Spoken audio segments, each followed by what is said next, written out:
Good evening, and welcome to another tranquil journey into the quiet corners of history with boring history for sleep.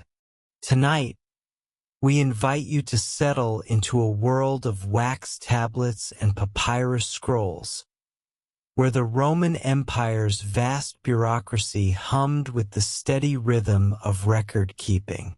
Imagine yourself resting comfortably, your mind free to wander through the stone streets of Rome, where scribes and officials toiled to count every soul in an empire that stretched across continents.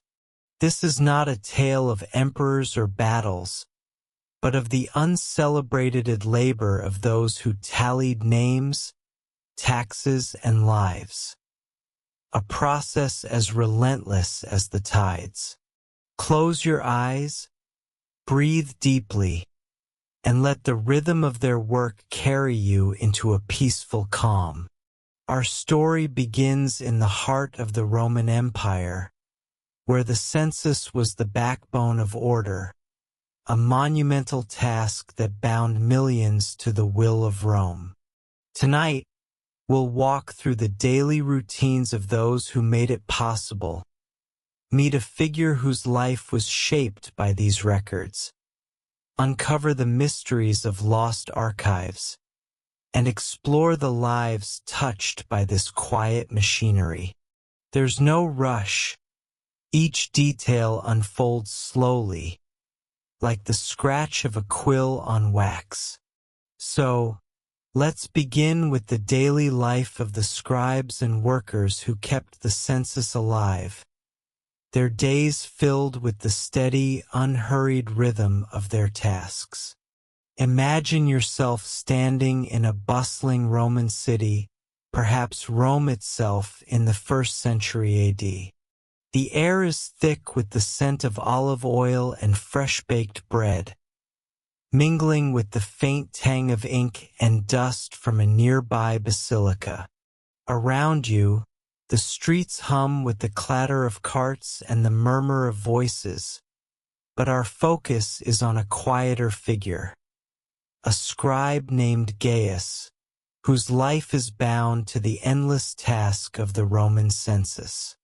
His is a world of wax tablets, papyrus scrolls, and the soft scratch of a quill, a world where every citizen, from farmer to senator, must be counted. Let's walk through his day, step by careful step, and feel the rhythm of his life, as steady and unhurried as the flow of the Tiber. Gaius begins his day at dawn, rising from a simple pallet in a modest insula, the multi-story apartment blocks of the city.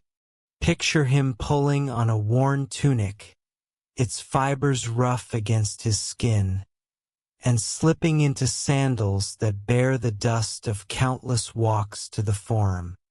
His breakfast is frugal, a piece of bread dipped in olive oil, perhaps a handful of olives, washed down with watered wine from a clay cup.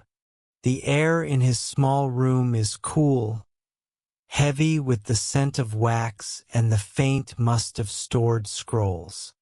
Gaius gathers his tools: a stylus, a wax tablet, a small pot of ink, and a bundle of papyrus sheets, all tucked into a leather satchel worn smooth by years of use. These are the instruments of his trade, as familiar to him as a farmer's plow or a soldier's sword. With a steady breath, he steps into the street, where the first light casts long shadows across the cobblestones, and begins his walk to the census office.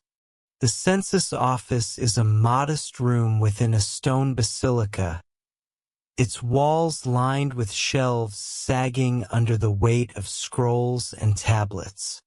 Imagine Gaius entering, the air thick with the smell of dust and ink, the faint creak of wooden floors underfoot.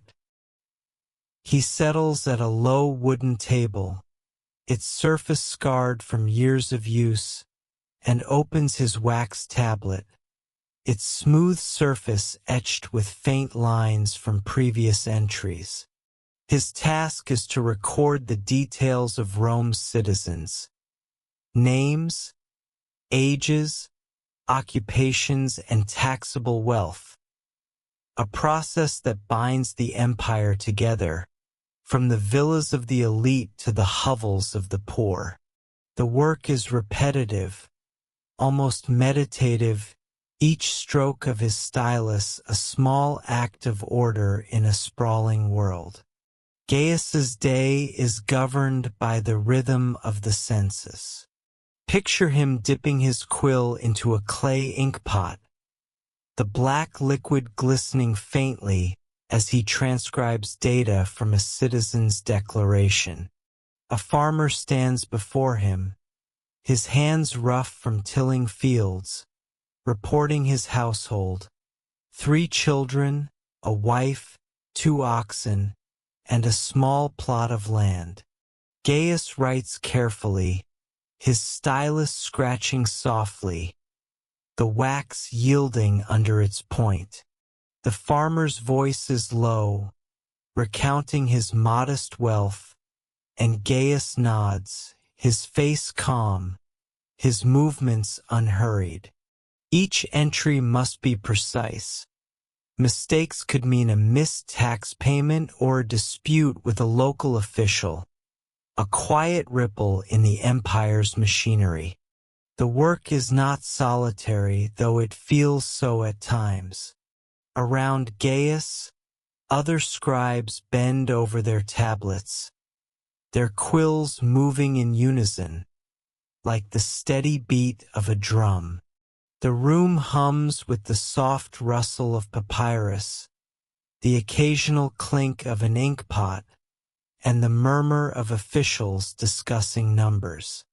Imagine the air growing warmer as the morning progresses, the scent of oil lamps mingling with the dust of old scrolls. Gaius pauses to sharpen his quill with a small knife, the blade scraping gently, a sound as familiar as his own breath. He smooths a sheet of papyrus, its texture rough under his fingers, and begins copying data for the official records, a task that could take hours, each line a testament to the empire's vast reach. The census is not just about numbers. It is a journey across the empire's provinces. Gaius sometimes travels to rural towns, his satchel heavy with tablets, to collect data from those too far to visit Rome. Picture him on a dusty road, a donkey plodding beside him, the air thick with the scent of dry earth and wild herbs. In a village square, he sets up a table under a canvas shade, recording the lives of shepherds, potters, and weavers. The process is slow, the sun climbing higher, and Gaius's hand grows tired, but the rhythm of his work remains steady, a constant cycle of listening, writing, and checking. There are challenges, though we'll speak of them softly, as they are part of the rhythm of his life. Errors in the census could lead to disputes. Families might underreport their wealth to avoid taxes, or officials might demand bribes, their voices low but insistent. Gaius navigates these with care, his tone neutral, his records meticulous. The work is physically taxing, too. Hours bent over a tablet strain his eyes and back, and the dust of the basilica irritates his throat. In distant provinces, travel brings its own risks. Bandits on lonely roads, sudden storms, or illness far from home. These are not tales of violence but of quiet hardship, of lives shaped by the endless task of counting. Gaius accepts them, as he accepts the weight of his satchel, the smudge of ink on his fingers, the endless rows of names. At midday, Gaius pauses, sitting on a stone bench outside the basilica. He eats a simple lunch, a piece of cheese, more bread, perhaps a fig, while the city hums around him. The census office is a world of its own, but it connects to every corner of the empire, from the marble halls of Rome to the mud brick homes of Egypt. Gaius knows his work matters, though he rarely thinks of it in such terms. To him, it's another tablet, another name, another day in the rhythm of his life. As the sun dips lower, he returns to his desk, his stylus ready, and the work begins anew. This was the daily life of a Roman census scribe, a world of small tasks and vast responsibilities, of quiet persistence in the face of an empire's complexity. As we leave Gaius and his wax tablets, let's turn our attention to a man whose vision shaped this bureaucratic machine, a figure whose name is tied to the census's purpose, though his own story is one of duty and ambition. As the faint scratch of Gaius's quill fades into the stillness, let's shift our gaze to a man whose life was entwined with the Roman Empire's relentless need for records. Imagine yourself in the bustling city of Pompeii in the 1st century AD, standing before a modest yet prosperous house, its walls adorned with faded frescoes, the air heavy with the scent of olive oil and sun-warmed stone.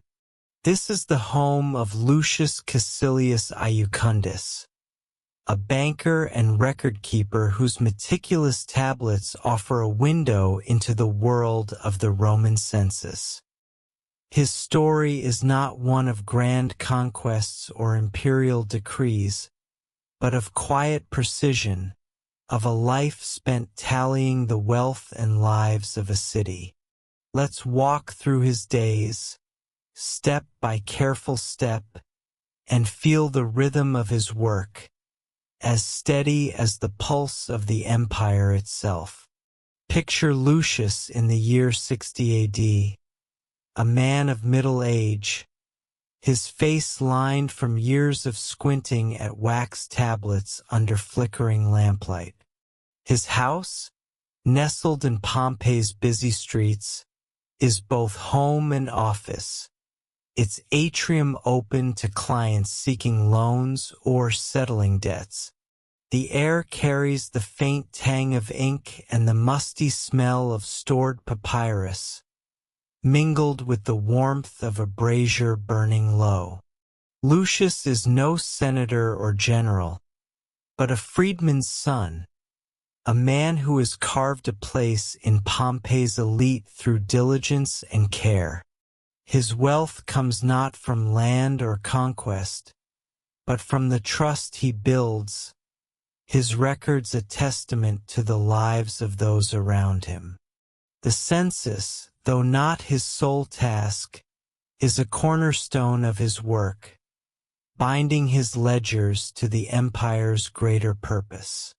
Lucius's days begin early, as the first light filters through the narrow windows of his tablinum, the room where he conducts business.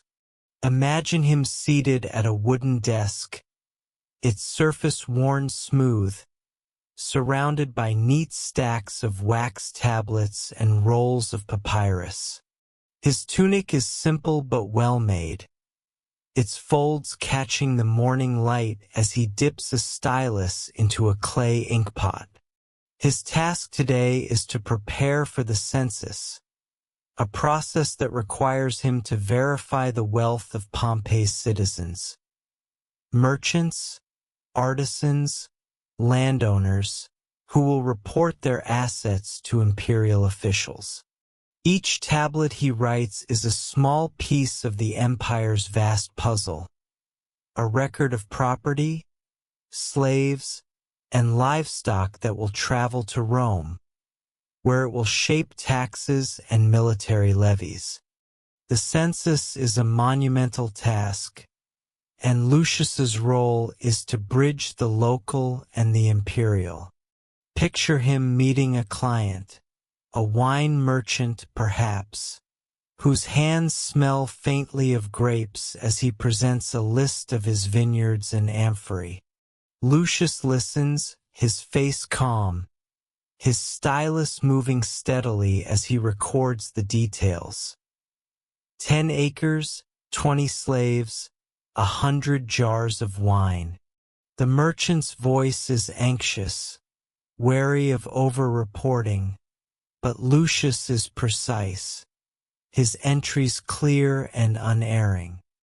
He seals the tablet with wax, pressing his signet ring to leave a faint impression of a laurel wreath, a mark of his authority.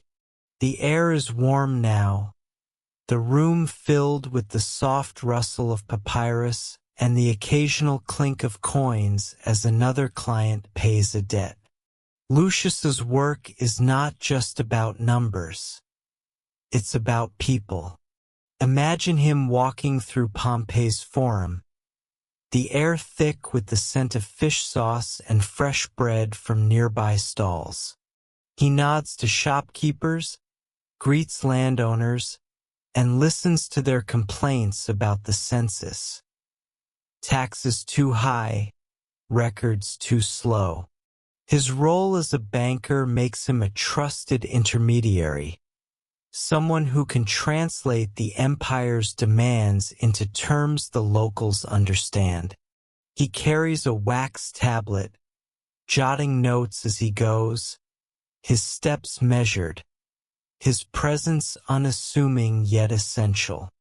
The rhythm of his life is one of constant recording, checking, and verifying.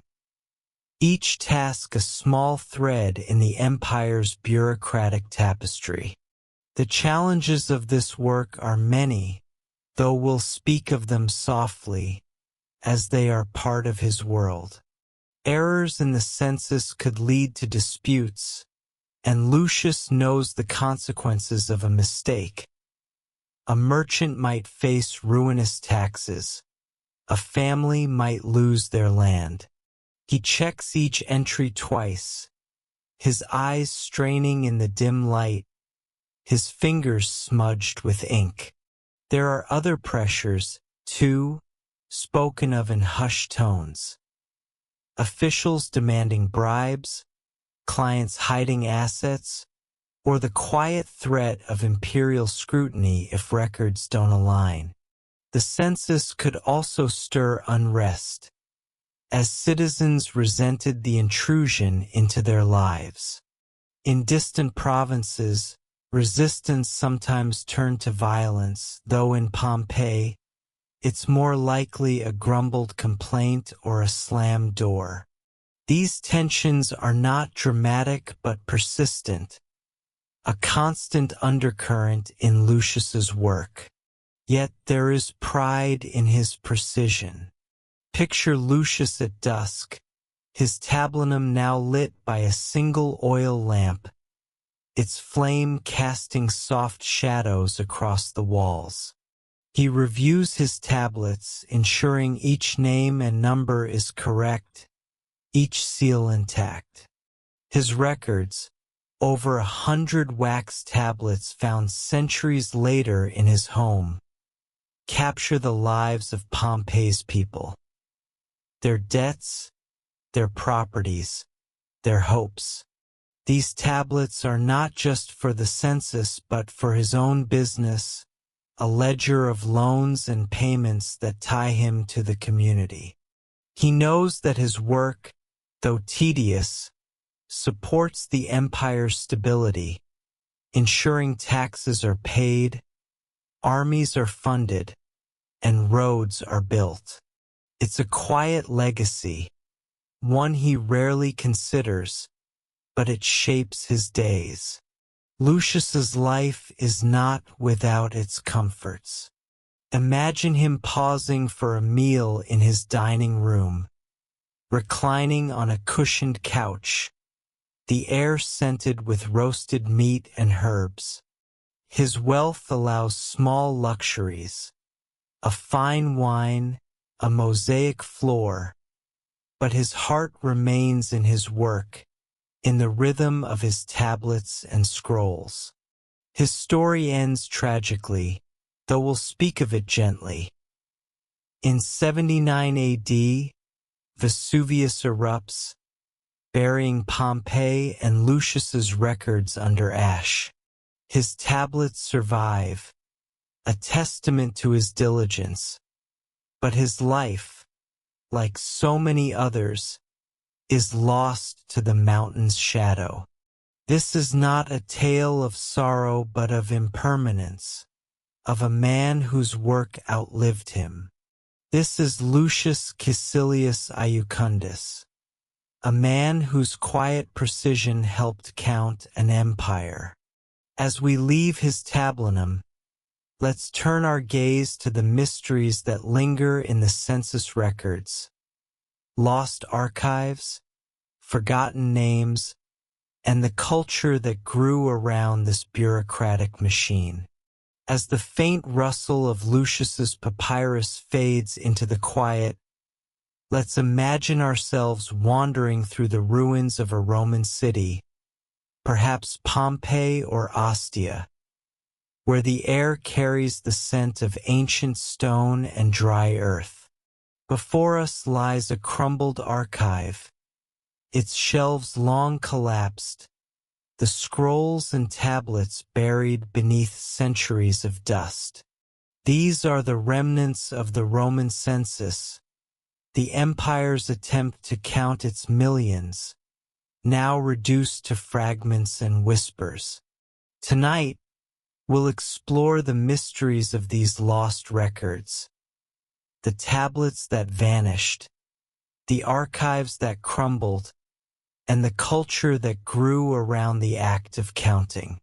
Let your mind drift through this quiet past, where every scratch of a stylus holds a story, and let the rhythm of history guide you gently.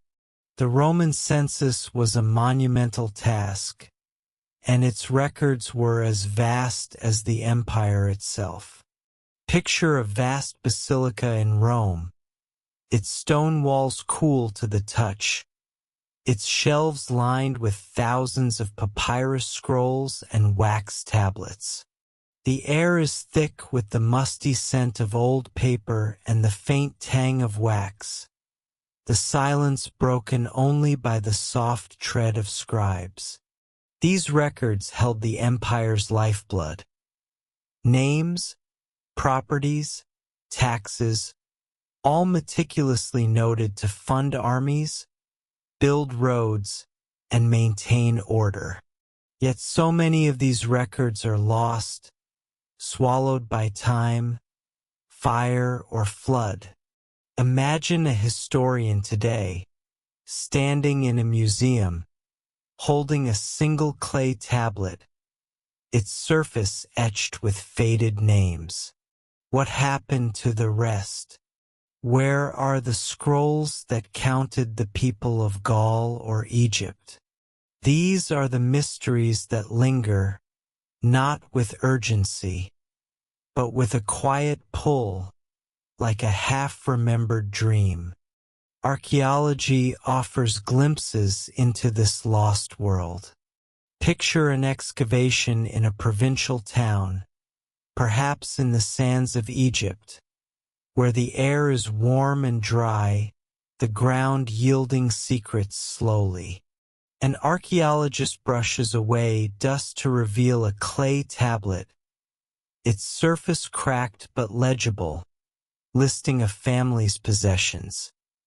2 goats, a small house, 3 children. The tablet, drawn in the historical cartoon art and vintage comic illustration style, is rendered with fine ink lines, its edges frayed, bathed in a muted sepia glow. Such finds are rare, but they tell us of the census's reach, from Rome's marble halls to the mud-brick villages of the provinces. In Pompeii, Lucius Caecilius Iucundus's tablets, over 100 of them, were found preserved in ash, their wax surfaces holding the names and debts of a city frozen in time. These artifacts are not treasures of gold but of information, each one a small piece of the empire's vast puzzle. Yet the mysteries deepen with what we cannot find. Imagine a Roman archive in a coastal city, its scrolls stored in clay jars to protect them from damp air. A flood sweeps through, the water's gentle lapping dissolving the papyrus into nothing. Or picture a fire in a provincial capital, the flames consuming shelves of records, leaving only charred fragments. These losses are not dramatic tragedies but quiet ones, the slow erosion of a bureaucracy that once held an empire together.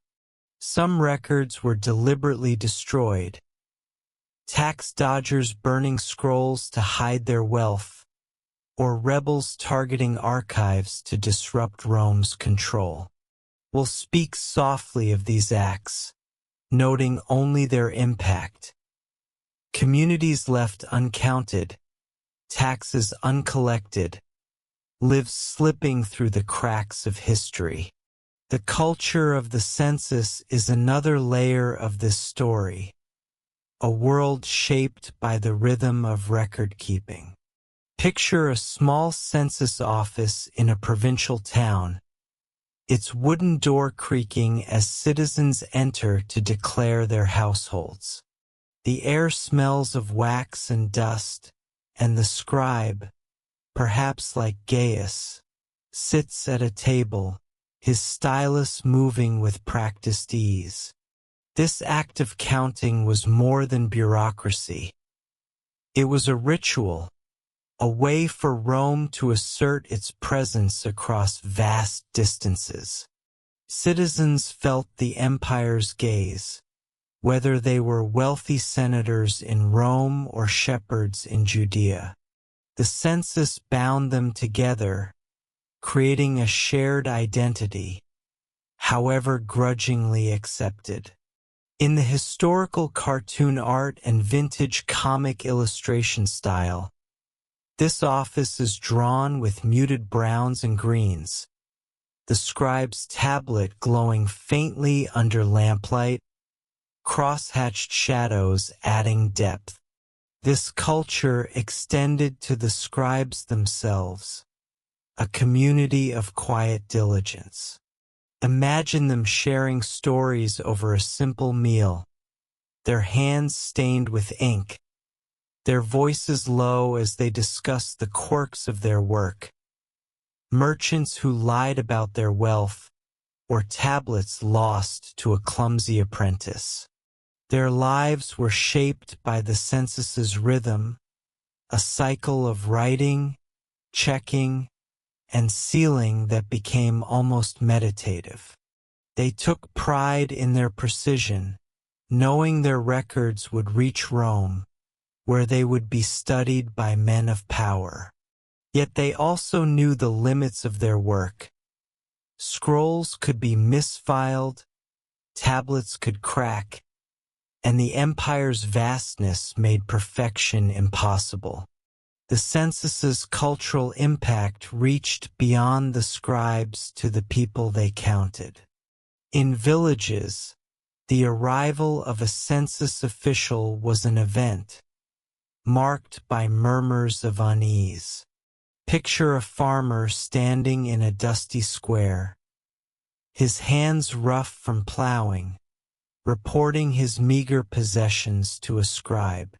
The act was humbling, a reminder of Rome's reach, but also a moment of connection, as his name joined the empire's rolls. For the elite, the census was a chance to display wealth, their villas and slaves meticulously listed. Yet for all, it carried a weight, spoken of gently.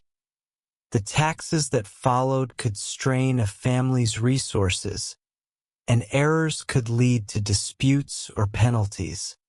These were not tales of violence but of quiet struggle, of lives shaped by the empire's need to know. The archaeological remnants of the census speak to its impermanence. Imagine a single papyrus fragment, found in a desert ruin, its ink faded but legible, drawn in the historical cartoon art and vintage comic illustration style with delicate lines and a soft sepia wash. It lists a family long forgotten, their lives preserved only in these fragile traces. Museums hold such relics, tablets, seals, even the occasional stylus, each one a testament to the scribes who toiled. Yet the vast majority of records are gone, leaving historians to piece together the empire's story from scattered clues. This is the mystery of the census, a system so vital, yet so fragile, its echoes lingering in the stones and dust. As we leave these lost records and their quiet secrets, let's turn our gaze to the broader world of the census, the lives of those who were counted, from the elite who shaped Rome's policies to the ordinary folk whose names filled the tablets, all bound by the rhythm of this bureaucratic machine. As the faint rustle of papyrus settles into silence, let's imagine ourselves standing in the heart of a Roman city, perhaps Rome or Alexandria, where the air is warm with the scent of sun-baked stone and the distant aroma of spices from a bustling market. The census, with its wax tablets and endless lists, is more than a bureaucratic task. It is a thread that weaves through the lives of all, from the marble halls of the elite to the mud-brick homes of the humble. Tonight, we'll explore how this act of counting shaped the Roman world, touching senators and farmers, merchants and slaves, in a rhythm that bound them to the empire's will. Picture yourself in this vast tapestry, where every name matters, and let the steady cadence of history guide you gently. For the elite of Rome, the census was a stage to display their power and wealth. Imagine a senator in his grand villa, its walls adorned with frescoes, the air heavy with the scent of polished wood and burning incense. He reclines at a desk, a wax tablet before him, as he dictates his possessions to a scribe. Vast estates in Campania, hundreds of slaves, storehouses filled with grain and wine. The tablet, drawn in the historical cartoon art and vintage comic illustration style, is rendered with fine ink lines, its surface gleaming in muted sepia tones under lamplight. This senator knows the census is more than a formality. It determines his rank, his tax obligations, and his influence in the Senate. His voice is calm, his words precise, as he lists his assets, each one a testament to his status. The scribe's stylus moves steadily, the soft scratch blending with the hum of the villa's daily routine. Yet this privilege comes with its own burdens, spoken of softly. The census could expose a senator's wealth to scrutiny, inviting envy or imperial demands for greater contributions. Picture him pacing his atrium, the mosaic floor cool underfoot, as he calculates how much to declare. Underreporting risks penalties, while overreporting might drain his coffers. The pressure is not dramatic but constant, a quiet tension woven into the rhythm of his life. His wealth buys influence, but it also binds him to the empire's expectations. His days shaped by the need to maintain his place in Rome's hierarchy. The census, for him, is a mirror, reflecting both his power and his obligations. Contrast this with the daily life of ordinary Romans, whose encounters with the census were brief but significant. Imagine a farmer in a rural village, his hands rough from plowing, standing in a dusty square where a census official has set up a table. The air smells of earth and straw, and the farmer's tunic is patched, its fibers worn thin. He reports his household: a wife, 2 children, a small plot of land, and a single ox. The official, like Gaius from our first segment, writes slowly, his stylus scratching a wax tablet, drawn in the historical cartoon art and vintage comic illustration style with muted browns and cross-hatched shadows. The farmer's voice is low, tinged with worry, for the census means taxes. Taxes that could take half his harvest, leaving his family hungry. The act of being counted is humbling, a reminder of Rome's distant but unyielding presence. This contrast defines the census's role in Roman society, a tool of control for the elite, yet a burden for the masses. In cities, merchants felt the census's weight differently. Picture a shopkeeper in a crowded market, his stall piled with amphorae of oil and wine, the air thick with the scent of fish sauce. He meets a census official, declaring his goods and slaves, his fingers nervously tracing the edge of a coin. The official's tablet records his wealth, but the shopkeeper knows that each entry could mean higher taxes or scrutiny from tax collectors. His life is one of constant negotiation, balancing honesty with survival, his days shaped by the rhythm of commerce and the empire's demands. The census also touched the lives of those at the margins, and will speak of them gently. Slaves, counted as property, had no voice in the process. Imagine a slave standing silently behind his master, his face weary, as the census official notes his existence. A single line on a tablet, drawn in the historical cartoon art and vintage comic illustration style with soft grays and fine lines. His life is not his own, yet the census records him, tying him to the empire's vast machinery. For freedmen like Lucius Caecilius Iucundus, the census offered a chance to prove their worth, their names listed alongside free citizens. Yet even they felt the empire's gaze, their status fragile, their wealth subject to the same scrutiny as the elite. The census shaped society beyond its immediate demands, creating a culture of accountability.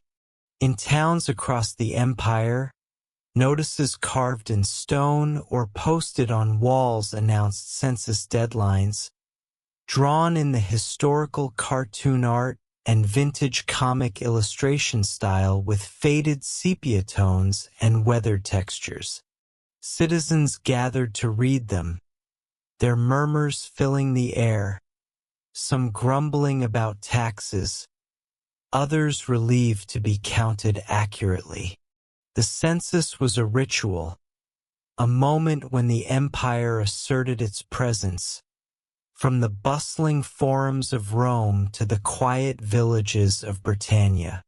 It fostered a sense of unity, however reluctant, as millions became part of the same record, their lives linked by the scribe's stylus.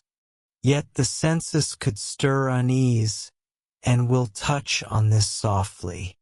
In provinces like Judea, it sparked resistance, as locals saw it as a symbol of Roman oppression. These tensions rarely erupted into open revolt, but they simmered, a whispered complaint, a hidden asset, a quiet act of defiance. The consequences were real but understated. A family overtaxed might lose their land, their lives quietly altered by a scribe's error or an official's greed. These were not tales of violence but of struggle, of lives weighed down by the empire's need to know. The census, for all its order, carried a human cost, felt in the long hours of farmers, the anxious calculations of merchants, and the silent presence of slaves. The social impact of the census extended to the way Romans saw themselves. Picture a family in a modest home, their hearth glowing faintly, discussing their census declaration.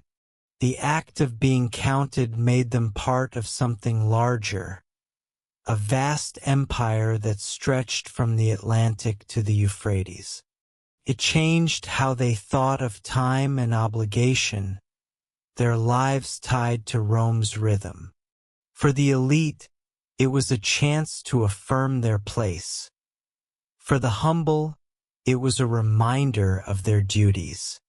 The census, though tedious, was a thread that wove through every life, binding them to the empire's heart. As we reflect on this world of tablets and taxes, we see a society shaped by the quiet act of counting, not with grand gestures, but with the steady, unhurried rhythm of bureaucracy. The elite and the ordinary, the powerful and the powerless, all found their lives touched by the census's reach, a rhythm that echoed across the empire's vast expanse. As the murmur of Roman crowds and the scratch of a stylus fade into the stillness, let's pause to rest in the quiet of this historical journey. We've walked the dusty streets beside scribes like Gaius, their tablets heavy with the names of an empire. We've followed Lucius Caecilius Iucundus, whose meticulous records captured the pulse of Pompeii. We've uncovered the mysteries of lost archives, their fragments whispering of lives long forgotten, and we've seen how the census wove through the lives of senators and farmers, binding them to Rome's vast machinery. This is the story of the Roman census, not of emperors or conquests, but of the steady, unhurried rhythm of paperwork, a rhythm that counted a world. Picture yourself now, lying comfortably in the present, the air around you soft and calm, far removed from the dust of Roman basilicas or the weight of wax tablets. The census, with its endless lists and careful seals, has long since faded, its records buried under ash or dissolved by time. Yet its echoes linger in the way we count and organize, in the systems that shape our lives today. The scribes, the officials, the citizens, they toiled in a world of ink and papyrus, their lives bound by the quiet task of recording.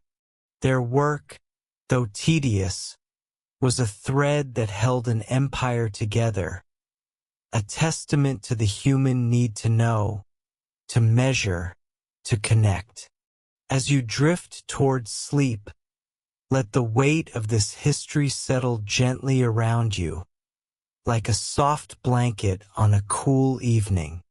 The Roman Empire is gone, its forums silent, its tablets crumbled, but its story remains. A story of small tasks and vast ambitions, of names etched in wax that still speak to us across centuries. Rest now, in the comfort of your own time, and let the rhythm of the past carry you into a peaceful slumber. Good night, and may your dreams be as steady and soothing as the scratch of a quill on a quiet Roman morning.